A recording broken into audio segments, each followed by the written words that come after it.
আমাৰ চৰকাৰে কি কৰি আছে কথাটো সেইটোহে আমিতো ভিডিঅ'ত দেখিছো ন গাড়ীবোৰ আমাৰ চৰকাৰে কি কৰি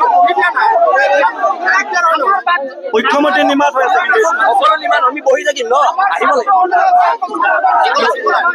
চৰকাৰে গোটেই বিষয়টো কিয় প্ৰত্যেক বছৰে এনেকুৱা ধৰণৰ ঘটনা হয়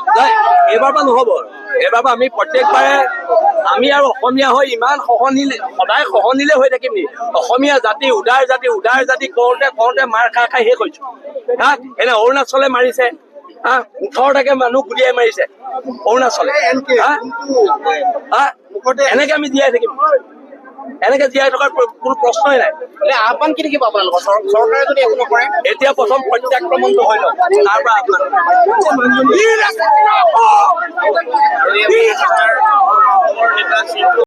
কথা বতৰাবোৰ হৈছে আমাৰ গাড়ীবোৰ কিয় ভাঙিছে আৰু অসম চৰকাৰে ক'ত এতিয়া কথাবিলাক হৈছে কি গাড়ী আমি ভাঙিব নোৱাৰো মেঘালয় প্ৰত্যেকখন গাড়ী ইয়াত ভাঙি চলাই দিব পাৰো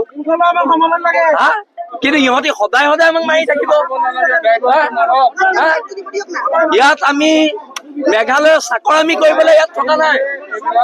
আজি মেঘালয় অসমৰ পৰা যোৱা টুৰিষ্টৰ কাৰণে চলি আছে মেঘালয় যে খাই আছে শ্বিলঙে যে খাই আছে আমাৰ ইয়াৰে ড্ৰাইভাৰ খিনিৰ কাৰণে খাই আছে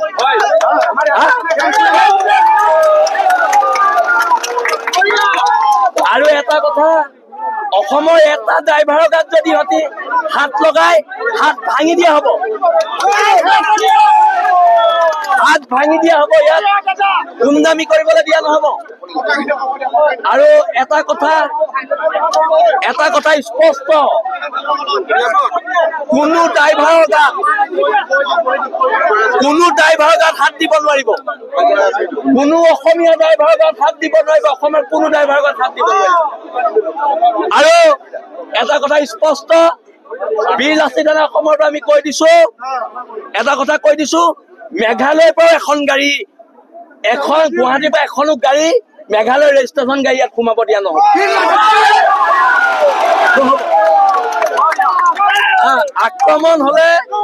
আক্ৰমণ হলে প্ৰত্যাক্ৰমণ হব সিহঁতি মাৰিব আমি চাই থাকিম কথা হ'ল সিহঁতি মাৰিব গাড়ী ভাঙিব কলা কাপোৰ মাৰি আমি চাই থাকিম এইবিলাক এইবিলাক কালা কাপোৰ পিন্ধিছিলে আমি বগা কাপোৰ পিন্ধিব লাগিব আমি শান্তিৰ প্ৰতি আমি অসমীয়া হওঁ কলা আমি অসমীয়া হয় কিন্তু মাৰ খাই জীয়াই থকা অসমীয়া আমি নহয়